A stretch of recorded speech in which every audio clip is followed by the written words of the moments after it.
Hi guys, it's Reagan, and today I'm going to be talking about plot holes in The Last Jedi that the novelization fixed. So I got this book because I wanted to read more about Reylo, which I've kind of become obsessed with after The Last Jedi was released. And I did a whole video talking about Reylo in this novelization, so if you want to check that out, that was my last video. But today, I'm not going to talk about Reylo. I'm going to be talking about all the things that I found questionable in The Last Jedi that the novelization really fixed, and maybe that's why it was released so late. Maybe they wanted to see some of the feedback and kind of what the audience wanted from The Last Jedi and questions that the audience had. So, let's get started. So, the first thing I want to talk about is Leia kind of mourning Han. So in the movie I thought that it was kind of an understatement. She was wearing the Alderaan mourning clothes, and they did have a little speech like Luke said that no one's ever really gone and things like that. So I felt that it was a little bit there, but in the novelization it goes into a deeper thing, and Leia in the beginning is giving a speech about how and kind of memorial to Han and just kind of overall kind of boosting the morale of the resistance, like there was still hope, and kind of showing how like a scoundrel ended up helping out a lot in the rebellion, just kind of in the memorial for Han. So I felt like that was kind of a good wrap up of Han's death, and I think that was more meaningful, even though we still didn't get a funeral. There has been a lot of character deaths, so maybe at the end of episode 9 or something, I doubt they would do it, but there might just be a commemorative funeral for all the people that have died. I also had questions about why did they run out of fuel in The Last Jedi. Like, their ship, there was not enough fuel, and that was kind of weird to me. Like, typically I felt like they would have more oil and stuff like that in the reserves, but Endicott, because they had to evacuate so quickly, they weren't able to siphon out all of the reserves oil, so that's why they were low on fuel for that. So that's why they could only make 2 hyperspace jumps, which is kind of better explained. Another thing we learned that the Supremacy is the First Order's mobile capital. So really the First Order doesn't have like any capital on any planet.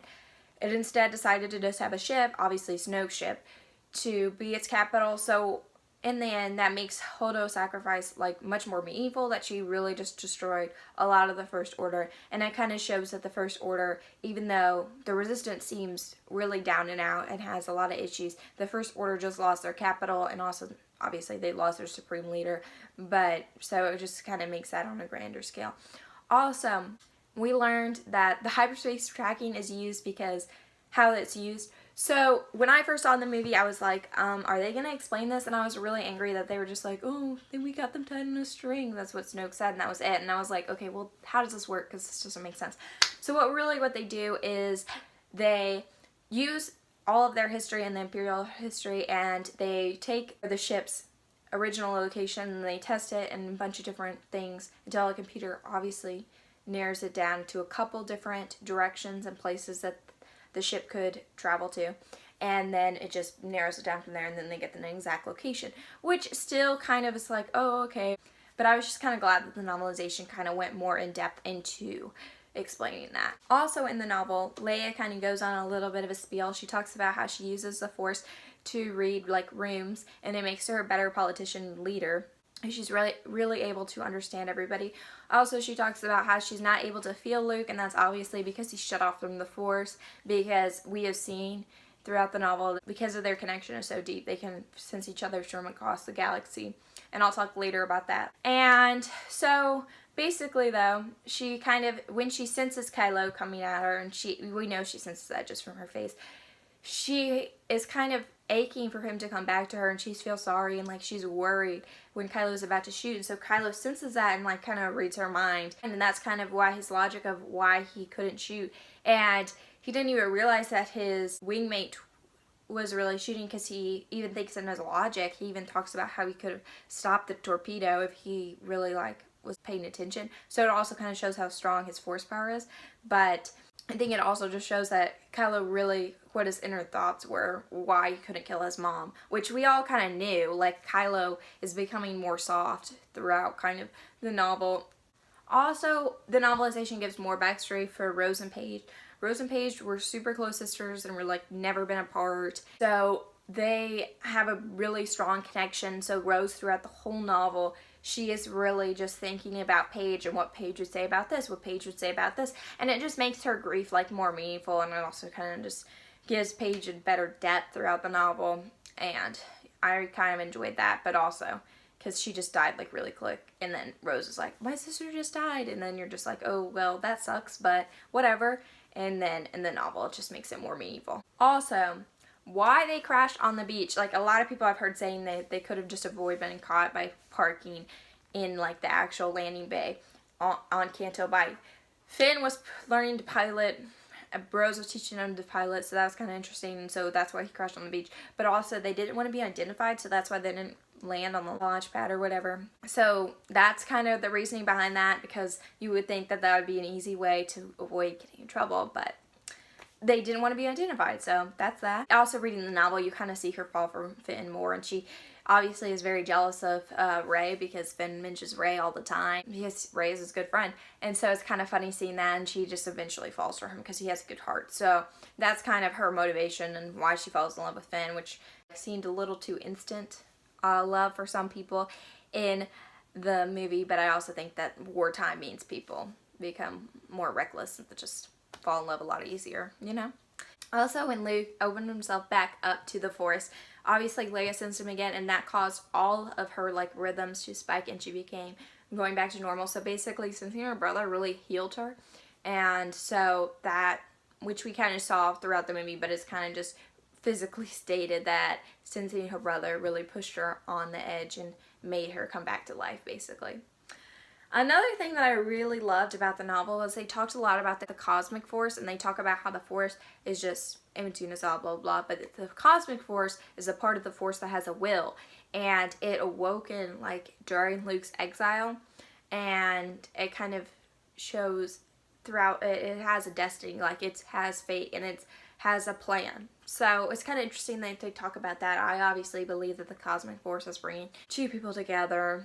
I obviously love the Cosmic Force because I think that the Cosmic Force is bringing Rey and Kylo Ren together. I think their fate is intertwined. So I think that's kind of the Cosmic Force mission. And then also he sees Rey kind of running, and he senses her, and he sees like the Force is like really, really bright with her, and that everything kind of bends to her light around her. So I think she's just like a beacon of light, obviously. And Luke was like gonna go with Rey, like he was gonna go and save the day like with Rey on the Falcon, and he was gonna leave Octu, but then he saw Rey with Kylo, so great. So he kind of realized that maybe his time is up, and he kind of lost faith again, and so that's why he didn't end up going. So that was kind of sad, and kind of more of a Luke's original character that peeked through, but then he went back to being kind of old, grumpy old guy, you know.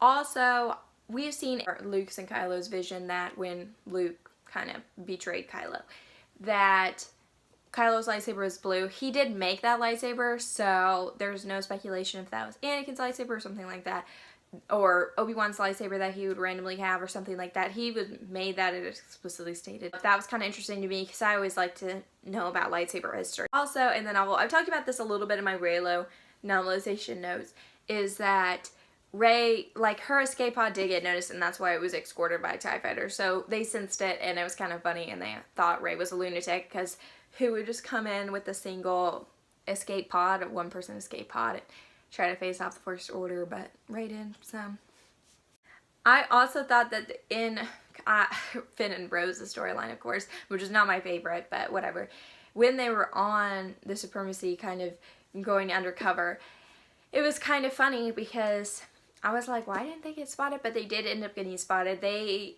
talked about in the novel, there is like a special group that is called the First Order Security Bureau. And so they are just like men that like wear white tunics and like just be suspicious of people. So that was kind of interesting because like all the other people in the First Order just don't really look at people's faces. So that's kind of more explains why they were easily able to infiltrate that. And then Finn did get recognized, and it was kind of really funny. He just got recognized with one of his stormtrooper comrades, and his stormtrooper's basically like, man, I didn't realize you got promoted. That's kind of funny. And then they just had some camaraderie there. So that was kind of funny, and also showed kind of a more human side to the stormtroopers, which we just typically see as basically like robots.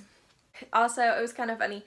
When Holdo obviously went into light speed and took a chunk out of the supremacy, normally ships aren't allowed to do that because there's a bunch of fail-safes and warnings and things like that, so it won't be able to do that. But all those were turned off, so if you were wondering about that, which was kind of a little interesting fact that they told us about in the novel. Another thing is obviously after Rose tries to save Finn's life and like crashes their speeders together, they weren't shot by the First Order because the First Order was like, they don't matter, which is kind of a silly little thing to throw away, but a lot of people are like, I've seen, because I watched a lot of videos on YouTube about The Last Jedi.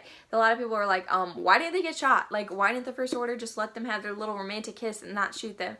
But it's because they didn't think they matter, which is kind of a throwaway excuse. Like, I don't know, like if I was evil and like there was people out there and like my enemy, I would probably shoot them, but I don't know. But not everyone in the First Order is as evil as it seems. Some of them are just normal stormtroopers just getting a job, you know. Another thing is that they kind of talk about the dice in the novel. It's mentioned a couple times. But the dice is like the only sentimental thing that Han Solo had, and that's kind of his only like true identity that he kind of left behind, other than the Millennium Falcon, and like this little sculpture that he carved of Leia on Endor that he made for her. So that was kind of cute that they showed that the dice, and like Kylo even talks about the dice a little bit, and then that's why I think it makes it more significant when Luke gives the dice to Leia and kind of just shows that no one's ever really gone, because that's the only thing that's really tying Han like sentimentally. And then obviously when Kylo holds the dice at the end, it really symbolizes his father, and you can't lose your humanity. Like, you have to be a little bit more sentimental and stuff like that. And my favorite part of the novel probably, other than the Reylo bit, because, okay, I made a whole video about that. But my another favorite part is it was so tragic to read Leia and Chewie mourning Luke, and Leia just being to Chewie, it's just us now. Oh my god, I was like crying. I'm like crying right now thinking about it because it was just so sad. And like, we kind of haven't seen Chewie like all the time and with them and like in the cockpit. It's so sad. And I was like, oh my god, this is terrible. This makes me so sad. And then also we go back to Octu, and the caretakers are talking about Luke. He just disappeared and he has his robes, and they're putting his stuff where they put the other past Jedis that have stayed with them, their stuff. And they talk about how like she was a matron, and then her daughter's gonna take it, her oldest daughter's gonna take over, and who knows when they'll have the next visitor. It could be hundreds of years like last time, and it's just kind of depressing. And then they just talk about how Luke learned their language, and they thought he was a little odd, but they ended up really liking him, so it was kind of sad seeing people mourn him. So yeah, that was basically it for like the plot holes that The Last Jedi novelization fixed. So yeah, and I did like a lot of this about how it gave you just more backstory, and of course I enjoyed this. It was a good read. It only took me like, I don't know, because I took a lot of notes, I think it took me like 4 hours to read, but it's only like 300-ish pages. And so it was pretty enjoyable, and I did like finding out more about that. And they obviously like talk about Holdo and Leia's relationship and how they knew each other in the past, which was like in Princess of Alderaan, that novel. So it's just kind of nice to see all of it tied together. And yeah, so thanks guys for watching this video. Please subscribe if you like this video. Also check out my other videos that I've done on Star Wars. If you like Reylo, I have a lot of those videos. And if you don't like Reylo, you obviously don't have to watch them, so like whatever. And yeah, so yeah, thanks guys for watching, and have a wonderful day. Bye.